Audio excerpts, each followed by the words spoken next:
এই যে আমি একটা কাগজের মধ্যে সাদা কাগজের মধ্যে চাল রেখে দিয়েছি। তো অ্যাকচুয়ালি রাম, ধনু, সীতা আর লক্ষণের পাদ ধারে আছে একটা হনুমানের ছবি। যদি বা টাকাটা সত্য হয় তো তাহলে চালটাকে ধরবে অথবা চোমাকের মতো টেনে নেবে। তো আমি সম্পূর্ণ ভিডিওটা দেখাচ্ছি। এই চাল থেকে লেখা আছে, মানে চালের পয়সায় থেকে লেখা আছে ইউকে হাল্লানা। তো এই যে পয়সাটা প্রত্যেকে দেখতে পাচ্ছেন, অ্যাকচুয়ালি পয়সাটা হচ্ছে ডুপ্লিকেট, অরিজিনাল নয়। কিন্তু এদিকে আছে রাম, লক্ষণ, সীতা আর পায়ের নিচে আছে হনুমান। যদি বা যেসব ভাইরা আমার ভিডিও দেখছেন প্রত্যেকে আমাকে ইউটিউব থেকে সাবস্ক্রাইবার করে দেবেন এই দেখার জন্যে। তো বন্ধুরা দেখতে পাচ্ছেন এই পয়সাটা অ্যাকচুয়ালি আমি হাতের মধ্যে ধরে আছি। তো এই টাকাটা যদি বা অরিজিনাল হয় তো প্লিজ চালটাকে টেনে নেবে। আর যদি বা ডুপ্লিকেট হয় তো কোনো মতে এ পয়সাটা চাল টানবে না। তো আমি সম্পূর্ণ ভিডিও দেখাচ্ছি, দেখতে পাচ্ছেন। এই যদি বা অরিজিনাল হয় তো চালটাকে টানার চেষ্টা করবে, কিন্তু এটা অরিজিনাল নয়, এটা হলো ডুপ্লিকেট। আর বিশেষ করে অনেক ভাইরা জানে না, কলকাতা শহরে আর রাস্তাঘাটায় বা বিভিন্ন এলাকায় ঘুরছেন, তাদের সতর্ক করে দিচ্ছি যে সতর্ক থাকবেন। কেউ যদি বা কোনো ভাই এইসব পয়সা নিয়ে রাস্তাঘাটে দেখাবার চেষ্টা করে, বা যদি বা বলে যে আমি কোনো বাবুর বাড়িতে এনেছি বা রাস্তা থেকে আমি ঘুরিয়ে পেয়েছি, তো ভুল করে কেউ এই পয়সাটাকে কিনবার চেষ্টা করবেন না প্লিজ। এটা প্রত্যেকের জন্য বলছি, কেন ঠকে যাবেন। আর আমি অ্যাকচুয়ালি আজ একটা জায়গায় ফেরি করতে গিয়ে আমার একটা রিক্সাওয়ালা দিয়েছিল, যে বলছে যে পয়সাটা হনুমানজির পয়সা, কাউকে দেখা মানে অনেক টাকা দাম আছে। তো এমন কিছু না, আমি 50 টাকাতে নিয়েছি। 50 টাকাটা বড় জিনিস নয়, হয়তো আমার কষ্টের পয়সা ছিল। তো কিছু মনে করবেন না।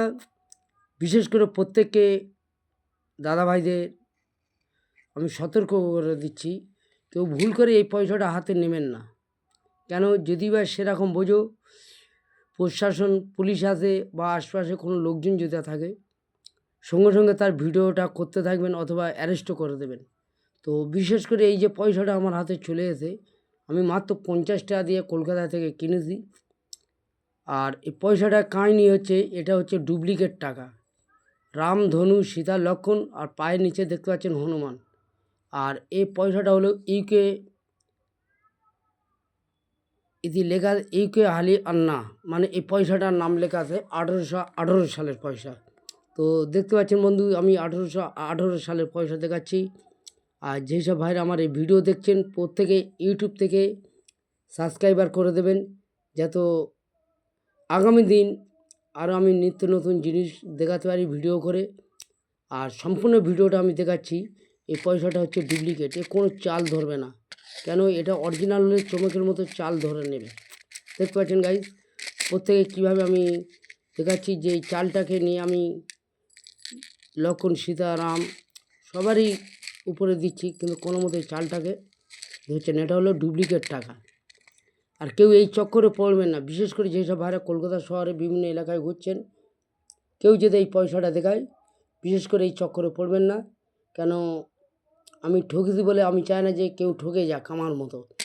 আর আরেকটা জিনিস দেখাচ্ছি, পয়সাটা যদি অরিজিনাল হয় তো বিশেষ করে একটা জিনিস প্রত্যেকে দেখতে থাকবেন, যে পয়সাটা যদি অরিজিনাল হয় তো আমি একটা সুচ হাতে করে নেব।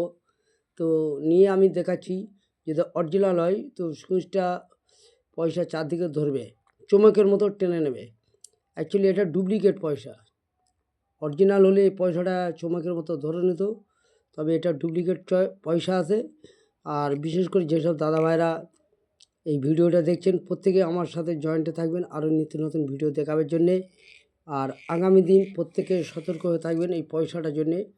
বিশেষ করে এটা ডুপ্লিকেট পয়সা, আমি সুই দিয়ে চাল দিয়ে সম্পূর্ণ ভিডিওটা দেখাচ্ছি। আর এই আমার এই ভিডিও করার জন্য বিশেষ করে প্রত্যেকে আমাকে কমেন্ট করে জানাবেন কে কোন জেলায় থেকে দেখছেন, সম্পূর্ণ ভিডিওটা দেখবেন। আর অ্যাকচুয়ালি এই পয়সাটা হচ্ছে ডুপ্লিকেট, এ কোনো অরিজিনাল নয়। তো দেখতে পাচ্ছেন পুরো পরিষ্কারভাবে রাম, সীতা, লক্ষণ আছে। সম্পূর্ণ এই ভিডিওটা হচ্ছে অ্যাকচুয়ালি অরিজিনাল কাহিনি আমি দেখাচ্ছি। এই পয়সাটা আমি কলকাতা শহর থেকে আমি ফেরি করতে গিয়ে নিয়েছিলাম মাত্র 50 টাকায়। তো আমাকে দাম বলেছিল 1000 টাকা। আমি বলেছি, দাদা আমি 1000 টাকা দিতে পারবো না, আর এই পয়সা আমি জীবনে দেখিনি, এটা আমার কাছে রাখবো। মানে সৌন্দর্য, মানে মনের মধ্যে ভালো লেগেছে বলে, যে এটা আমি জীবনে কখনো দেখিনি। আর সত্যি আমি সেই কারণে দেখার জন্যে আমি ওনার কাছ থেকে 50 টাকা বলে চলে আসছিলাম। তো আমাকে ডেকে দিয়েছে আর বলেছে যে কাউকে পয়সাটা দেখাবেন না। তো প্লিজ কিছু মনে করবেন, দাদা ভাই হিসেবে আমাকে ক্ষমা করবেন। এই পয়সাটার কাহিনি আমি প্রত্যেকে শোনালাম। আর বিশেষ করে প্রত্যেকে আমার ইউটিউব চ্যানেলে সাবস্ক্রাইবার করে দেবে, যেন আমি আগামী দিন আরও বিভিন্ন রকমের পয়সা আনতে পারি আর প্রত্যেক দাদাভাইকে ভিডিও দেখাতে পারি। তো বিশেষ করে প্রত্যেকে দেখতে থাকছেন যে কিভাবে পয়সাটা তৈরি করেছে, কিভাবে পয়সা নিয়ে চক্করে ফেলছেন। এইসব মানুষদের বিশেষ করে এদেরকে অ্যারেস্ট করা দরকার, যে বিভিন্ন রকম এইসব ফেক ভিডিও বানিয়ে, এইসব ডুপ্লিকেট পয়সা বানিয়ে মানুষের পয়সা হেলডে নিচ্ছে। আজকে হয়তো আমার 50 টাকায় গিয়েছে, আরও হয়তো দাদা ভাইরা যদি আগামী দিন যদি কারোর চক্করে যদি পড়ে যায়, বিশেষ করে সে হয়তো হাজার হাজার টাকা দিয়ে ফেলে। বিশেষ করে প্রত্যেকে একটা জিনিস দেখবেন, তার ফটো, তার ভয়েস সম্পূর্ণ তুলবার চেষ্টা করবেন। আর আশেপাশে যদি কোনো দাদাভাই থাকে, তার সাথে যোগাযোগ করে তাকে অ্যারেস্ট করার চেষ্টা করবেন, বা পুলিশ প্রশাসন থাকলে তাকে অ্যারেস্ট করে নেবেন। তো আমার এই ভিডিও দেখার জন্য প্রত্যেকে আলহামদুলিল্লাহ বললাম। খোদা হাফেজ।